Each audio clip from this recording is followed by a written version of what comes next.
अरे यहाँ बैठे बैठे क्या आराम फरमा रही है?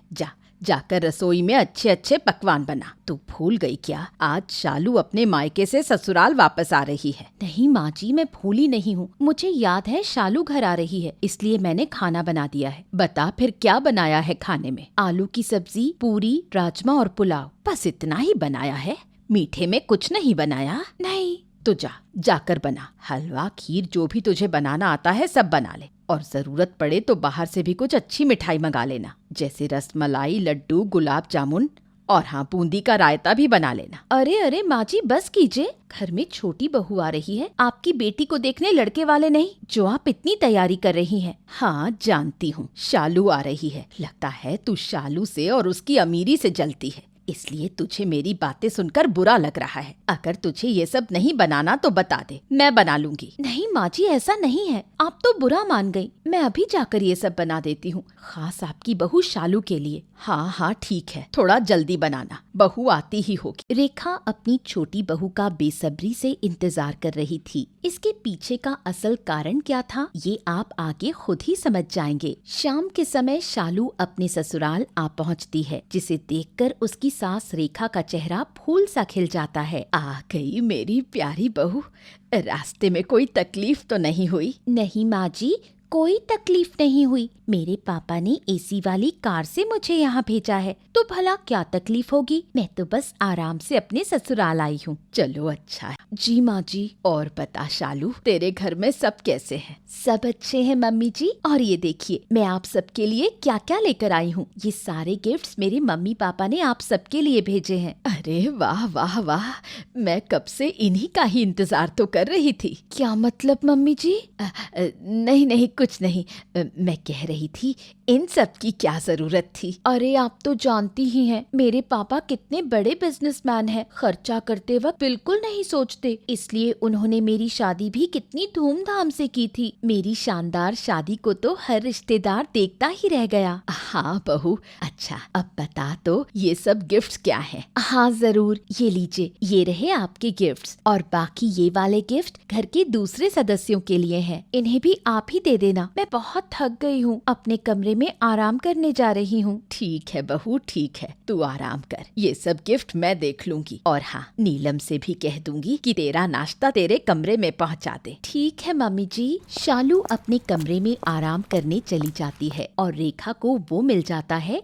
जिसके इंतजार में रेखा कब से बैठी हुई थी। शालू के मायके से आए ढेरों गिफ्ट। अगले दिन, ये लो आलू, जरा सब्जी काट दो। आप क्यों नहीं काट रही सब्जी? मुझे और भी बहुत काम है, कपड़े धोने हैं, घर साफ करना है और खाना भी बनाना है। अच्छा ठीक है। पता है दीदी आपको, मेरी शादी में हमने सब्जियां काटने वालों को अलग से बुलाया था, और जिन्होंने मेरी शादी में खाना बनाया था वो 5 स्टार नहीं बल्कि 7 स्टार होटल के शेफ थे, इसीलिए तो रिश्तेदार शादी में उंगली चाटते रह गए। अच्छा? अरे दीदी ये तो कुछ भी नहीं। आपको पता है, जो डांस परफॉर्मेंस मैंने अपने संगीत में दी थी उसे हमारे स्टेट के नंबर 1 डांसर ने कोरियोग्राफ किया था, तभी तो सबकी नजरें मेरे डांस पर थीं। पता है, मेरी शादी में लगभग करोड़ों का खर्चा आ गया था, लेकिन शादी शानदार और यादगार हो गई। आज तक शहर में इतनी रॉयल शादी किसी की नहीं हुई। अब अपनी शादी की बात ही करती रहोगी या काम भी करोगी? मैं चलती हूँ, मुझे बहुत काम है। तुम्हारी शादी कितनी महंगी हुई, कितना खर्चा है, कैसी सजावट थी, कैसा खाना था, ये सब सुनने के लिए मेरे पास टाइम नहीं है। इतना कहकर नीलम रसोई से बाहर जा ही रही थी कि तभी वहाँ रेखा की एंट्री हो जाती है। क्या हो गया, किसके पास टाइम नहीं है? कुछ नहीं माँ जी। अरे मम्मी जी, मैं बस अपनी शादी के बारे में बात कर रही थी और दीदी ने कहा कि उनके पास इस सब के लिए टाइम नहीं है। अरे कहाँ सुना रही है बहू ये सब बातें? इसे क्या पता महंगी शादियाँ क्या होती हैं? ये आज तक ऐसी शादी में गई ही नहीं होगी। अरे इसकी शादी तो खुद इसके घर वालों ने कंजूसी में कर दी थी, जरा पैसा खर्च नहीं किया, और पैसा खर्च भी तो तभी करते जब पैसा होता। क्या सच में मम्मी जी? और नहीं तो क्या। अरे हमें तो लगा था थोड़े बहुत गरीब हैं, लेकिन शादी तो अच्छी कर ही देंगे नीलम के घर वाले, लेकिन उन्होंने तो हद ही कर दी। नीलम चुपचाप अपनी सास के ताने सुन रही थी। अरे असल शादी तो मेरी शालू की हुई है, पूरा शहर देखता रह गया। क्या रौनक थी, क्या चमक थी भाई, मजा आ गया। तेरे पिता ने शादी में खुलकर खर्चा किया, और करे भी क्यों ना, आखिर उनकी लाडली बेटी की शादी जो थी, और नीलम की शादी तो उसके पिता ने ऐसी की मानो नीलम उनकी सौतेली बेटी हो। ये आप क्या कह रही हैं माँ जी? आपको जो कहना है मुझे कह लीजिए, लेकिन मेरे पिता के बारे में कुछ नहीं कहिए। मैं जानती हूँ कि गरीब होते हुए भी उन्होंने मेरी शादी बहुत अच्छे से की है, भले ही ये आपकी नजर में ना आया हो। प्लीज आप दोनों लड़ाई मत कीजिए, मैं बाकी के काम देखती हूँ।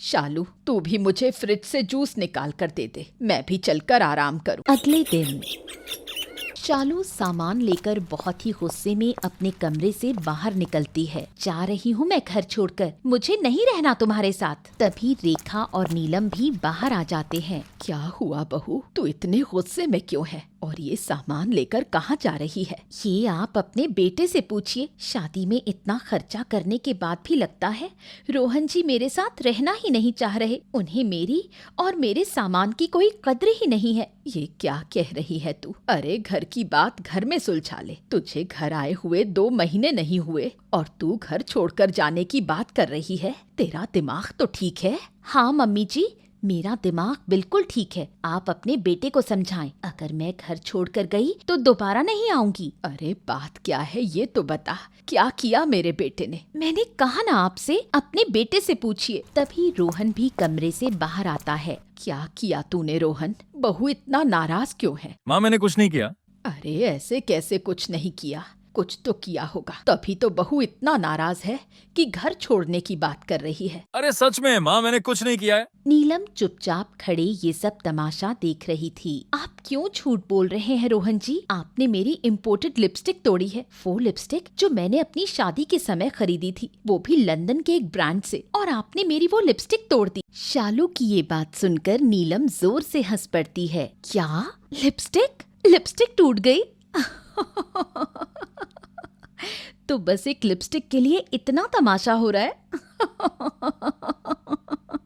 आप चुप रहिए दीदी, आप नहीं जानती वो लिपस्टिक कितनी कीमती थी। शालू, तुम्हारी लिपस्टिक कितनी भी कीमती क्यों ना हो, लेकिन तुम्हारे और तुम्हारे पति के रिश्ते से कीमती तो हो ही नहीं सकती, जिसके लिए तुम ये शादी ही तोड़ने के लिए तैयार हो। शालू, इस बार नीलम ठीक कह रही है। मुझे तो लगा पता नहीं कौन सी इतनी बड़ी बात हो गई तुम दोनों के बीच, जो तुम घर छोड़ने को तैयार हो, मगर बात सिर्फ एक लिपस्टिक की निकली। ओह प्लीज मम्मी जी, आप लोग नहीं समझेंगे। हम नहीं, ये तुझे समझना चाहिए कि एक लिपस्टिक टूट जाने से रिश्ता नहीं तोड़ देते हैं। माँ, मैं यही बात शालू को पहले ही समझा चुका हूँ, मगर ये मानने को तैयार ही नहीं है। मैं जा रही हूँ, आप सब सामने से हटिए। अच्छा ठीक है शालू, मैं तुमसे माफी मांगता हूँ, प्लीज रुक जाओ। देख लीजिए माँ जी, शादी निभाना महंगी शादी करने से ज्यादा कीमती होता है। शादी में भले ही करोड़ों खर्च किए हों, लेकिन अगर रिश्ता निभाना ही ना आए तो सब बेकार है। रेखा का मुंह जरा सा हो जाता है। पहले तो पड़ोसी आपके छोटे बेटे की महंगी शादी के बारे में बातें कर रहे थे, जिन्हें सुनकर आप खुश हो रही थी, और अब पड़ोसी ये कहेंगे कि छोटी बहू लिपस्टिक टूट जाने से शादी ही तोड़कर चली गई। मुझे माफ कर दे बहू, मैं समझ गई, लेकिन अब तू ही कुछ कर, शालू को जाने से रोक ले, नहीं तो बदनामी होगी। नीलम अपनी सास की बात सुनकर शालू को रोकने की कोशिश करती है। शालू, तुम्हें ऐसे घर छोड़कर नहीं जाना चाहिए। अगर तुम्हें लिपस्टिक टूटने का इतना ही दुख है तो रोहन तुम्हें इससे भी महंगी लिपस्टिक लाकर देंगे। क्यों रोहन? हाँ, मैं पक्का तुम्हें इससे भी महंगी लिपस्टिक लाकर दूंगा। और अगर नहीं लाए तो तुम मुझसे बात मत करना। पक्का ना? तुम लिपस्टिक लाकर दोगे, वो भी मेरे पसंदीदा शेड की? हाँ। ठीक है, फिर मैं घर छोड़कर नहीं जा रही। शालू का गुस्सा शांत हो जाता है और शालू कमरे में अंदर चली जाती है, जिसके बाद रेखा भी राहत की सांस लेती है। माँ जी, इस बार तो मैंने शालू को रोक लिया, लेकिन आगे का पता नहीं, ये महंगी शादी कब तक टिकेगी। जेठानी नीलम जैसे ही घर का दरवाजा खोलती है तो देखती है कि उसका देवर करण दुबई की लड़की रूपा से शादी करके आ गया है। ये देखकर सभी चौंक जाते हैं और किसी को कुछ समझ नहीं आता कि आखिर ये क्या हो गया। करण, ये तुमने क्या किया? दुबई की लड़की से शादी कर ली? तुम ऐसा कैसे कर सकते हो? अरे हमारे इंडिया में लड़कियों की कमी पड़ गई थी क्या, जो तुमने दुबई की इस लड़की से शादी कर ली? पता नहीं कौन है, किस खानदान की है, हिंदू है भी या नहीं। ये तुमने क्या कर दिया करण, ये तुमने क्या कर दिया बेटा? अरे मम्मी, ऐसा कुछ भी नहीं है, ये हिंदू ही है और इंडिया की है, बस कुछ साल पहले इसका परिवार दुबई शिफ्ट हो गया था। इसका जन्म वही हुआ है और ये वहीं का रहन सहन जानती है। बस सिर्फ इतना ही फर्क है, लेकिन आप लोगों के साथ रहेगी तो हमारे कल्चर को भी अच्छे से समझ जाएगी। अब हम क्या ही कर सकते हैं, तू तो सीधे शादी करके ही इसे हमारे घर ले आया। चलो जो भी हुआ, अब हमें तो इसे एक्सेप्ट करना ही पड़ेगा। आ जाओ तुम दोनों अंदर। करण अपनी पत्नी के साथ अंदर आ जाता है। वो दोनों बहुत खुश है, लेकिन सास और जेठानी अभी भी सदमे में है। अगले दिन नई दुल्हन रूपा नाइटी में ही नीचे आ जाती है, जिसे देखकर पूरा परिवार शॉक हो जाता है। हे भगवान, ये क्या है? इस लड़की को तो बिल्कुल भी तौर तरीके नहीं है ससुराल में रहने का। रूपा नाइटी में आकर सभी से गले मिलकर गुड मॉर्निंग बोलने लगती है, यहाँ तक कि अपने जेठ जी से भी गले लगती है। और ये देखकर सभी हैरान रह जाते हैं। गुड मॉर्निंग मम्मी जी। गुड मॉर्निंग जेठ जी। उठ गई तुम रूपा? चलो अब जाकर तुम नहा लो, फिर हम मिलकर नाश्ते की तैयारी कर लेंगे। ठीक है भाभी। रूपा तो ऊपर चली जाती है, लेकिन परिवार के बीच में हड़कंप मच जाता है। ये क्या था करण? हाँ, क्या तुमने अपने पत्नी को इस घर के तौर तरीके नहीं बताए हैं? भैया, मुझे नहीं पता था कि वो इतनी नासमझ है कि नाइटी में ही नीचे आ जाएगी। वो तो फिर भी ठीक है रुपेश, लेकिन ये क्या तरीका है गले मिलकर गुड मॉर्निंग बोलने का? हमारे यहाँ तो बड़ों के पैर छुए जाते हैं, गले नहीं मिला जाता। कम से कम ये बात तो अपनी पत्नी को समझा देते। हाँ भाभी, मुझसे गलती हो गई, पर आप चिंता मत करो, मैं उसे सब समझा दूंगा। आपसे ऐसी कोई भी गलती नहीं होगी भाभी। मुझे तो अभी भी समझ नहीं आ रहा है कि ये क्या हुआ। मुझे तो अभी भी यकीन नहीं हो रहा है कि मेरे घर की छोटी बहू इस तरह की हरकत कर सकती है। आप चिंता मत कीजिए मम्मी जी, धीरे धीरे हमारे साथ रहेगी तो सब सीख जाएगी। पूरा परिवार चिंता में है कि आखिरकार ये कैसी बहू घर में आ गई है, लेकिन अब तो बहू आ गई थी और जैसी भी थी परिवार को उसके साथ रहना ही था। अगले दिन रूपा ने आज पहली बार अपने हाथ से खाना बनाया है। आज उसकी पहली रसोई है और उसकी जेठानी उसकी खाना बनाने में मदद करती है। सभी लोग डाइनिंग टेबल पर आकर बैठ चुके हैं और खाने का इंतजार कर रहे हैं। देवरानी जेठानी दोनों खाने का सामान लेकर डाइनिंग टेबल पर आती है। आज घर की नई बहू ने अपने हाथों से सबके लिए खाना बनाया है। खाकर बताइए कि कैसा बना है। देवरानी जेठानी दोनों मिलकर सभी को खाना परोसने लगती है। जेठानी भी बैठकर खाने लगती है, लेकिन देवरानी नहीं खाती।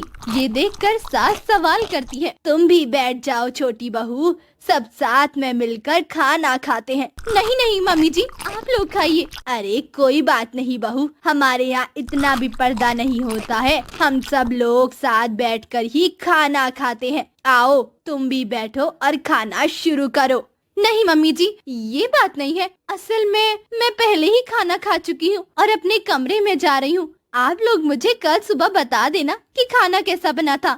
इतना बोलकर छोटी बहू वहाँ से चली जाती है। छोटी बहू की आज पहली रसोई थी और दूसरों को खिलाने से पहले वो खुद ही खाना खा चुकी है। ये बात सुनकर तो पूरा परिवार हैरान रह जाता है। नीलम, ये क्या बोलकर गई है? ये पहले ही खाना खा चुकी है। तुमने इसे मना नहीं किया कि हमारे यहाँ ऐसा नहीं होता है? मैंने उसे समझाया था मम्मी जी, लेकिन वो नहीं मानी। बोली मुझे भूख लगी है और मुझे जल्दी खाना खाने की आदत है, इसीलिए मैं तो खा रही हूँ और आप लोग बाद में खा लेना। अरे लेकिन ये क्या बात हुई?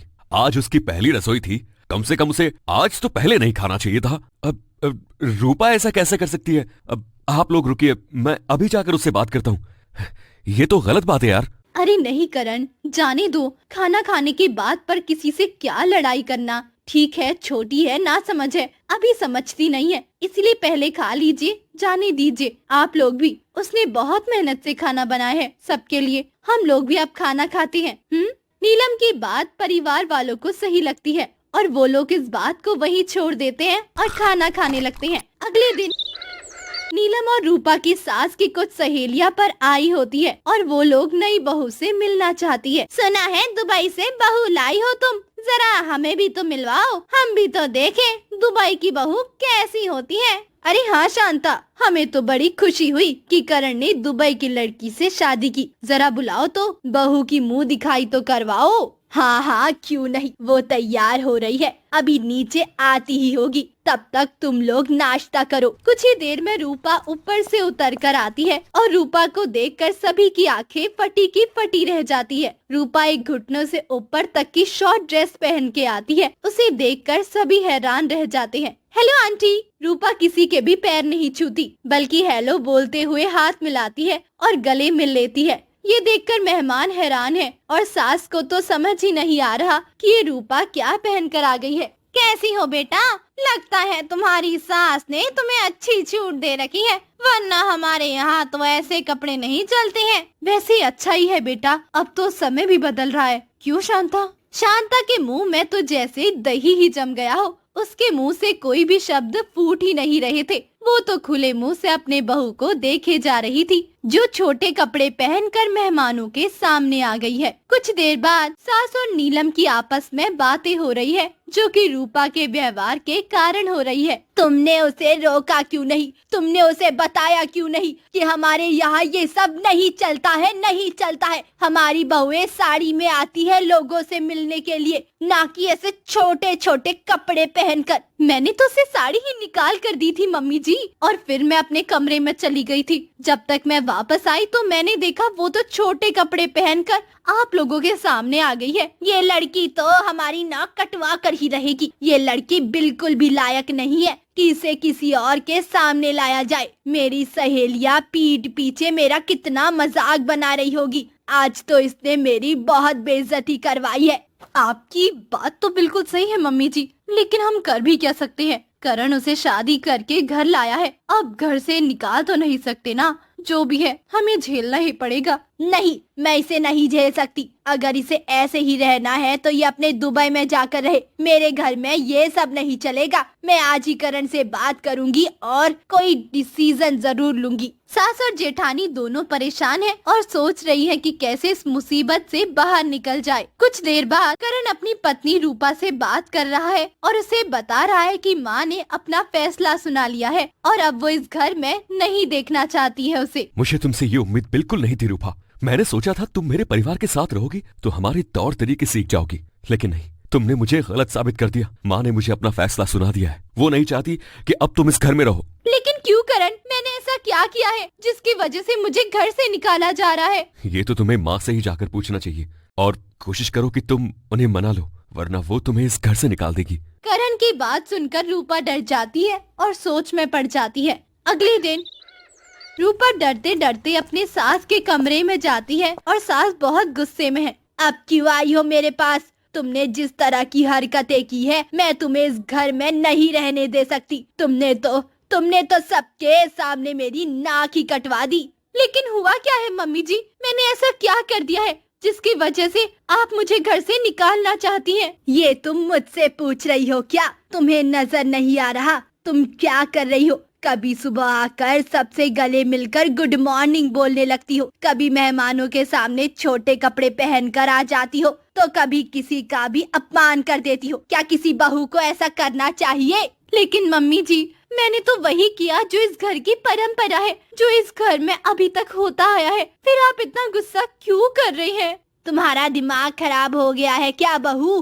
किसने कहा कि ये हमारे घर की परंपरा है? आज तक हमारे घर में किसी बहू ने छोटे कपड़े नहीं पहने, घर वालों से पहले खाना नहीं खाया और हमेशा बड़ों के पैर छुए, गले नहीं मिली। लेकिन मुझे तो ये सब भाभी ने करने के लिए कहा था। मुझे तो कुछ भी नहीं पता था मम्मी जी कि इस घर में क्या होता है क्या नहीं। उन्होंने कहा कि इस घर में पहली सुबह बिस्तर से सीधे उठते ही घर वालों को गले मिलकर गुड मॉर्निंग विश करना होता है, यही हमारी परंपरा है। उन्होंने ही मुझे बताया था कि पहली रसोई के दिन दुल्हन सबसे पहले खाना खाती है, और मैं तो उस दिन साड़ी ही पहन कर रही थी। लेकिन भाभी ने मुझे कहा कि मैं दुबई से आई हूँ और लोग मुझे मॉडर्न कपड़ों में देखना चाहते हैं, इसीलिए मैं वैसे कपड़े पहन कर आई। फिर आप इतना गुस्सा क्यों कर रही है? इतनी देर में वहाँ जेठानी भी आ जाती है और ये सब बातें सुनकर उसकी आंखें बड़ी हो जाती है, क्योंकि अब उसकी पोल खुल चुकी है। सास को यकीन नहीं होता कि असल में नीलम ने रूपा को ये सब करने के लिए कहा था। ये सब तुम क्या बोल रही हो? क्या सच में नीलम ने तुम्हें ये सब करने के लिए कहा था? नीलम, ये मैं क्या सुन रही हूँ? तुमने रूपा को गलत आदतें क्यों सिखाई? तुमने उसे गलत बातें करने के लिए क्यों कहा? वो मम्मी जी असल में। हाँ भाभी, मम्मी जी को बताइए कि ये सब कुछ तो आपने ही मुझे करने के लिए कहा था कि घर की यही परंपरा है। असल में मम्मी जी मुझे माफ कर दीजिए, मैं बहुत डर गई थी। मुझे इनसिक्योरिटी फील हो रही थी कि अब तो करण दुबई की लड़की ले आया है तो मुझे घर में कोई नहीं पूछेगा, इसीलिए मैंने इसे गलत चीज करने के लिए कहा और इसे घर की परंपरा का नाम दे दिया ताकि ये सबकी नजरों में गिर जाए। ये तुमने बिल्कुल भी अच्छा नहीं किया नीलम, तुम तो बड़ी हो, तुम्हें तो इसे और समझना चाहिए, लेकिन तुमने उसको गलत सलाह दी। तुमसे ये उम्मीद नहीं थी। मुझे माफ कर दीजिए मम्मी जी, मुझसे गलती हो गई। पता नहीं क्यों मेरे अंदर इतनी इनसिक्योरिटी आ गई थी, लेकिन अब मुझे अपनी गलती का एहसास हो गया है और अब आप बिल्कुल भी चिंता मत कीजिए। इस घर में कैसे रहना है, क्या करना है, रूपा को मैं ही सिखा दूंगी। मुझे माफ कर दो रूपा, मुझे माफ कर दो। बड़ी बहन समझकर मुझे माफ कर दो, मुझसे गलती हो गई। कोई बात नहीं भाभी, लेकिन अब तो इस घर में कैसे रहना है मैं आपसे ही सीखूंगी। मुझे बिल्कुल आपकी तरह बनना है, सलीके वाली बहू जो सबकी फेवरेट है। रूपा नीलम को गले से लगा लेती है और उनकी सास खुश होती है।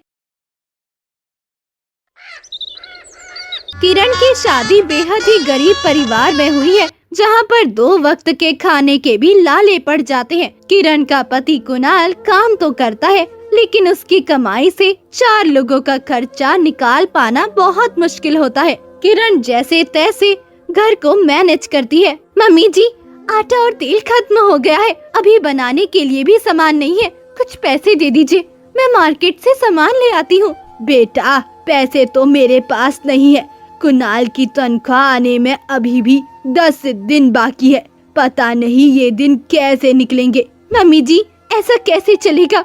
हर महीने यही परेशानी रहती है। बाकी सब खर्चा तो ठीक है, लेकिन कम से कम घर में खाना तो होना चाहिए ना। बेटा, तू सही बोल रही है, लेकिन मैं क्या करूं? ये गरीबी तो मेरा पीछा ही नहीं छोड़ रही है। जब तेरे ससुर जी थे तब भी यही हाल था, और अब मेरा बेटा दिन रात मेहनत करता है, लेकिन फिर भी तरक्की नहीं मिल पा रही। भगवान ना जाने क्या चाहता है। भगवान इसमें कुछ नहीं कर सकता माँ जी, जो करना है हमें ही करना होगा। हम क्या ही कर सकते हैं बहू, मैं तो पढ़ी लिखी नहीं हूँ, गरीबी की वजह से अपनी बेटी को भी नहीं पढ़ा पाई, और तुम भी ज्यादा पढ़ी लिखी नहीं हो। हम कैसे कुछ कर सकते हैं? हम जैसे लोगों के लिए नौकरी नहीं बनी है। हमें कुछ ना कुछ तो करना ही पड़ेगा मम्मी जी, ऐसे तो जिंदगी नहीं निकल पाएगी। नौकरी नहीं कर सकते तो कुछ अपना काम करेंगे, लेकिन कुछ ना कुछ तो सोचना ही पड़ेगा।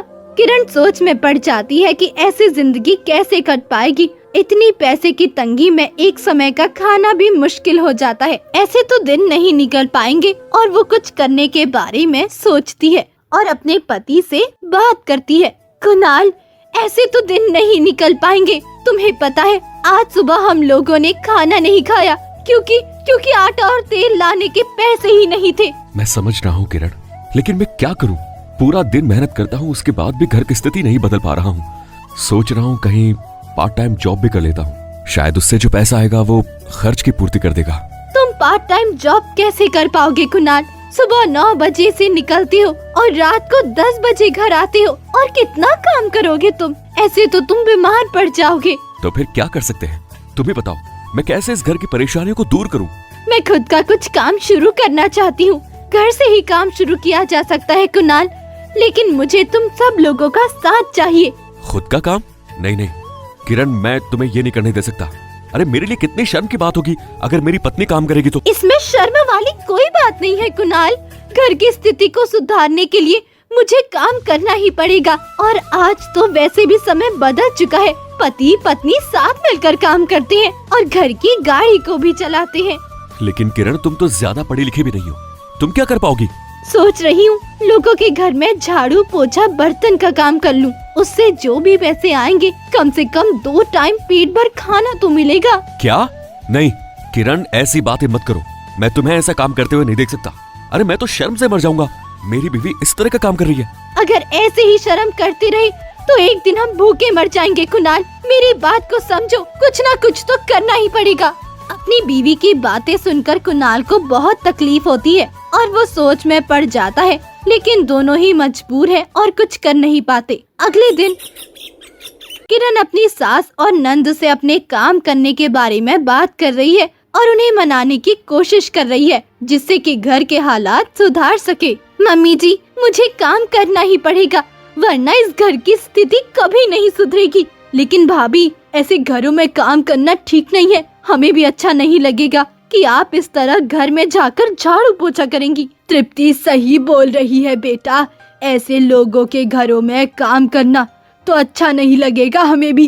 भाभी, हम एक काम क्यों नहीं करते? आप खाना बहुत अच्छा बनाती हैं, क्यों ना हम खाने का स्टॉल लगा ले? ये काम करने के लिए भी भैया भी नहीं मना करेंगे और इसमें कमाई भी अच्छी होती है और आप घर बैठकर ही काम कर पाएगी। आपको कहीं जाना भी नहीं पड़ेगा और हम भी इसमें आपका हाथ बटा सकेंगे। अपनी नंद की बात किरण को सही लगती है और वो सोचती है कि शायद यही काम करना अच्छा रहेगा। तुम बात तो सही बोल रही हो तृप्ति, क्यों ना हम चाइनीज का स्टॉल लगा ले? मेरे हाथ का चाइनीज तुम लोगों को भी बहुत पसंद आता है।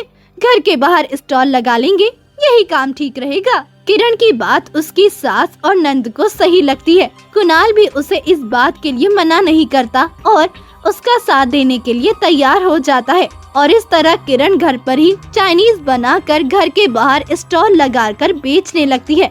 लेकिन उसके पास ग्राहक ज्यादा नहीं आते और लोगों को उसके हाथ का टेस्ट पसंद नहीं आता और वो एक बार फिर निराश हो जाती है। मुझे तो लगता था कि मैं बहुत अच्छा चाइनीज बना लेती हूँ, लेकिन ग्राहकों की संख्या बता रही है कि मैं गलत थी। हमारा कुछ भी फायदा नहीं हो रहा है। मुझे लगता है हमें स्टॉल बंद करना पड़ेगा। कोई भी धंधा चलने में समय लगता है किरण, इतनी जल्दी निराश होने की जरूरत नहीं है। हाँ बहू, ऐसे निराश नहीं होते। हम तो मेहनत कर रहे हैं ना, अब भगवान को जब फल देना होगा वो दे देंगे। भाभी, आप चाइनीज अच्छा बनाती है, लेकिन मुझे लगता है हमें लोगों को कुछ अलग खिलाना चाहिए। तुम सही बोल रही हो किरण, मुझे एक आइडिया आया है, क्यों ना हम चाइनीज में इंडियन तड़का लगाकर लोगों को खिलाना शुरू करें। वैसे भी हमारे देश में लोगों को हर खाने की चीज में इंडियन तड़का लगाने की आदत है, तो हो सकता है लोगों को ये पसंद आ जाए और हमारा भी धंधा चल पड़े। किरण का ये आइडिया उसके घर वालों को बहुत पसंद आता है और अगले दिन से किरण अपने तरीके से चाइनीज में इंडियन तड़का लगाकर उसे बेचने लगती है और देखते ही देखते उसके स्टॉल पर लोगों की लाइन लग जाती है। एक तरफ किरण स्टॉल पर चाइनीज बना रही है, दूसरी तरफ उसकी सास सब्जियां काट कर उसे दे रही है और नंद लोगों से ऑर्डर लेकर पैसे इकट्ठे कर रही है। कुछ दिन बाद किरण और उसका पूरा परिवार बैठकर महीने में स्टॉल से कितना कमाया उसका हिसाब कर रहा है। इस महीने ज्यादा कमाई तो नहीं हुई है, लेकिन फिर भी हमने 5,000 कमाई है। मुझे लगता है लोगों को हमारा स्टॉल पसंद आ रहा है। हमें इसमें और वैरायटी डालनी चाहिए ताकि अलग अलग खाने वाले लोगों को हम अपने स्टॉल तक ला सके। तुम सही बोल रही हो, हमें वैरायटी बढ़ा देनी चाहिए और उसमें तुम अपना इंडियन तड़का ही लगाओ, वही लोगों को अच्छा लग रहा है। भाभी, आपको पता है हमारे स्टॉल के बारे में दूर दूर तक लोगों को पता चल रहा है। कल तो एक ग्राहक बहुत दूर से हमारे यहाँ चाइनीज खाने आया था। इसका मतलब लोगों को हमारा खाना पसंद आ रहा है। बस तृप्ति, भगवान करे ऐसे ही हमारा स्टॉल चलता रहे और हमारे घर की सारी परेशानियाँ खत्म हो जाएं। कुछ दिन बाद किरण अपने स्टॉल पर चाइनीज बनाकर ग्राहकों को दे रही होती है। तभी एक सूट बूट पहने बड़ी सी गाड़ी से उतरकर एक ग्राहक उसका चाइनीज खाने आता है। उसे देखकर किरण, उसकी सास और नंद तीनों खुश हो जाते हैं। एक प्लेट मंचूरियन लगा देना। जी सर, अभी लगा देती हूँ। सूट बूट पहने ग्राहक जैसे ही मंचूरियन खाता है, उसके चेहरे के हाव भाव बदल जाते हैं।